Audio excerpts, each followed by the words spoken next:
Hades Cronos 1520. Mira tú qué nombrecito se pone. Saludos desde Tijuana. No maneja suscripción aquí en el canal. Suscripción sí, se suscriben y les pido que se suscriban al canal. Nos ayuda muchísimo a que YouTube lo recomiende más y es la forma de ir creciendo en cuanto a suscriptores y a visualizaciones y eventualmente, aunque sea un poquito, a ingresos. Pero lo que no tengo son las membresías y no he activado las membresías porque hay que dar algo a cambio y no tengo nada que dar a cambio. Hacer transmisiones, y esto también me pasaba en Patreon, ¿no? Hacer transmisiones especiales para unos pocos no me parece correcto porque yo lo que quiero es precisamente llegar a más y más gente. Entonces, si hay 20 miembros y les hago una transmisión especial para esos 20 miembros, pues yo quiero llegar a la mayor cantidad de gente posible.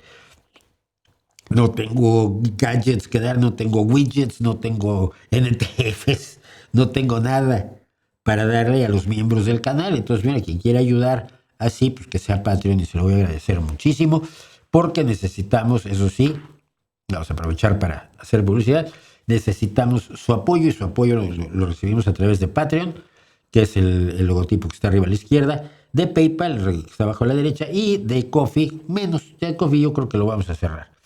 Pero en la descripción de este vídeo, en la descripción de este streaming, están los enlaces a Patreon y a PayPal para que ustedes puedan hacer una donación amable, cordial y sin más motivo que hacer la donación. A la gente que por ejemplo, daba yo libros electrónicos, pero luego sentía muy feo que los que daban poco dinero, pues entonces solo les daba yo un libro en vez de 3.